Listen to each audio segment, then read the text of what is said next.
India और United states के बीच salary difference काफी नोटिसेबल है।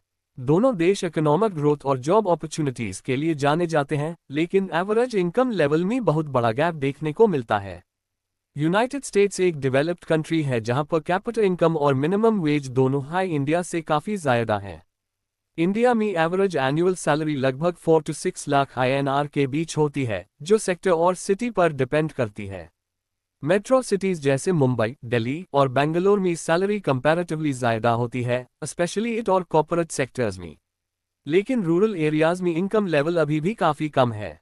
वहीं यूनाइटेड स्टेट्स में एवरेज एनुअल सैलरी लगभग 50,000 - 60,000 अमेरिकी डॉलर के आसपास होती है।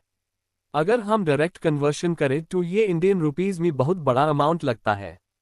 यूएसए में मिनिमम वेज सिस्टम स्ट्रॉन्ग है और आवली पेमेंट कल्चर कॉमन है, इसलिए वहां बेसिक जॉब्स में भी इनकम इंडिया से काफी ज्यादा होती है। लेकिन सैलरी डिफरेंस के साथ कॉस्ट ऑफ लिविंग भी कंपेयर करना जरूरी है। यूएसए में रेंट, हेल्थ केयर, इंश्योरेंस और एजुकेशन का खर्चा काफी हाई होता है। इंडिया में लिविंग कॉस्ट कंपैरेटिवली कम है, स्पेशली स्मॉल सिटीज में। इसलिए सिर्फ सैलरी नंबर्स देखकर फाइनल कंक्लूजन नहीं निकल सकते। इस सेक्टर एक इंटरेस्टिंग एग्जाम्पल है।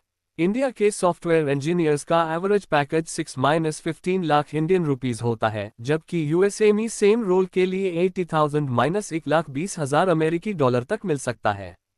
इस वजह से काफी इंडियन प्रोफेशनल्स यूएसए में जॉब अपॉर्चुनिटीज एक्सप्लोर करते हैं। ओवरऑल देखा जाए तो यूनाइटेड स्टेट्स में एवरेज सैलरी इंडिया से कई गुना ज्यादा है, लेकिन वहां एक्सपेंसेस भी हाई होते हैं। इंडिया में सैलरी कम होने के बावजूद परचेसिंग पावर लोकल लेवल पर मैनेजेबल होती है।